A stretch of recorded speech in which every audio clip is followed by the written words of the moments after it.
Hi, my name's Lauren, also known as the FeatherBrain Fairy, because I guess just because that is who I am, since I have two small children only a year and a half apart, and my brain has been porridge for about 3 years now. I do what I can, but it's like, I'm not gonna lie, it's a struggle with these two small children. However, this year my struggle became even more difficult because 2020 decided to take a bit of a dump on me, just as it has with everybody, I think, but it's been a different type for me. Because this year I have had an official diagnosis of multiple sclerosis, which is a pain in the ass, really. It's very frustrating, very frustrating. I think what's most important is trying to keep a positive mindset about it as much as I can. And I'm going to try and battle this with East and West. But I think I'll start by talking about my initial symptoms and my history and all of that. So when I was 20, I'm 33 now. When I was 20, I got these weird symptoms and I went numb from the neck down in the skin. And I lost quite a lot of function in my hands. I couldn't hold a pen, I couldn't write. I got very wobbly on the legs and pretty fatigued, and my eyes started doing some weird things visually. And I thought, oh my God, what if I have MS or something like that? Because my mother has MS and she's quadriplegic now, but she had the progressive sort, and that really sucks. So I spent a lot of my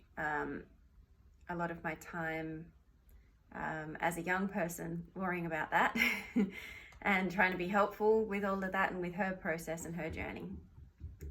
So anyway, then I hit 20, started having all of these symptoms, and I thought, well, the thing with MS is that it can actually be a lot of things. There's a lot of things that look like it and that mimic it, and I thought, all right, I won't panic yet. I'll just get a couple of little tests done, and we'll see where things go, and I'll try and, whatever it is, I'll try and fix it naturally. So that's exactly what I did. I went to the neurologist. He said, can't tell you if it is MS. It could be so many things. So let's, basically keep an eye on it. And then he said he wants to do a lumbar puncture. And I said, thanks, but no thanks. That sounds pretty risky to me. As a 20-year-old, it's not something that you want to have happen, because that kind of risk is just not acceptable when you're 20, or at all, really. But anyway, so I respectfully declined that one, and he wanted to put me on drugs then, just in case, I suppose. And I also respectfully declined that at the time, because I thought, I know what the drugs that were available at the time were really harsh. And I know that if I had gone down that path, there wasn't a good chance with what was available at the time. There was not a good chance that I would be able to live a normal life, and that I'd be able to have children and have a family and all of that. So I thought, no, I'm gonna fix this myself. So I went on a mission, and I did actually manage to get back to full function. Everything was normal. I didn't have a single symptom within a couple of months. And I changed my diet. I stopped eating inflammatory foods for a while, for a couple of years, but that kind of slid back once I forgot about the whole thing. I did a lot of work from a psychological end as well. And that seemed to work really well. I used hypnotherapy and kinesiology, and they were like the biggest factors of what I used to fix myself the first time. But it took a lot of energy, and that's fine, because I had it when I was 20 and a lot of time, and I also had that when I was 20. But so then I was good for like 13 years, and until this year. And so in that time, I got married. I've had 2 babies. They're beautiful and I love them. They're very close together though. That's the only thing. I wasn't expecting to have them quite so close together, but It's okay. It is what it is, and it's wonderful. So I am very lucky from that perspective that I was able to, you know, have my beautiful family, and I wouldn't have it any other way. So what happened then was this year I started getting a resurgence in all of these symptoms, and I thought, oh my God, we need to sort this out, what's going on. So I went back to the neurologist and I got a MRI done, and they had a look and they said that my brain and spinal cord is lit up like a Christmas tree.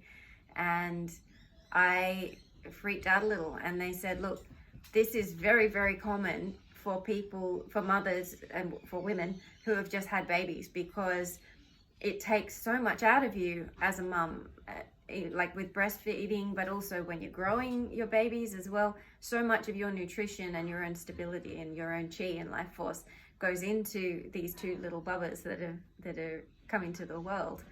And there was not a lot of time, actually there was hardly any time in between them to be able to recover for myself. So I thought, all right, well, I guess that sort of makes sense. I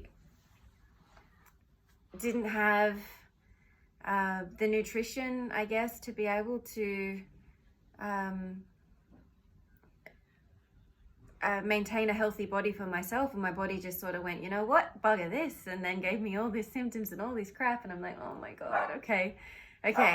So then they decided that they want to put me on, they said that I have a window of opportunity to put a bit of a halt on the MS, because they said that with the amount of damage that you can see on my scans and everything, with that amount of damage, it's amazing that I can walk at all and that I can function at all.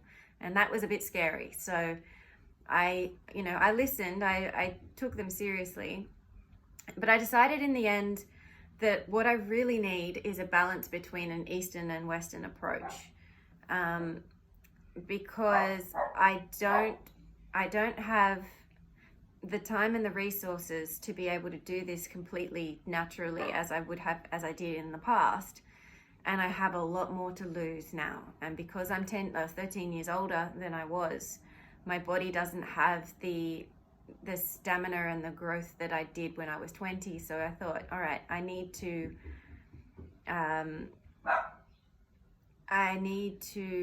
have the best of both worlds as much as I can. So I decided to go on their drug, which is called Tysabri, which is very different to the drugs that were available when I was 20, and there's a lot less side effects. I mean, there's still side effects, but a lot less severity than before for most people. So I thought, well, all right, I'm going to give it a go and see if it works for me, and then balance it with all of my Eastern stuff. And I was very lucky that I have that Eastern background in natural medicine and things to fall back on, because the Western doctors, lovely Western doctors, look, I have full respect for them, because there is a place for everything. There is a place for every type of medicine, and the benefits of the drugs and stuff that they have is very tangible, and a lot of people have had great results and all of that, and that's fine. The issue that I have is more to do with the psychology of some of these doctors, who basically said, okay, so you've got MS, we'll call it MS, and there's nothing really that you can do about it, you just need to relax. And I'm like, oh yeah, I just need to relax, do I, with two small children, two little babies that are pretty high needs and very high energy. One of them is very high energy. And I thought, all right, well, I mean, I can, yep, sure.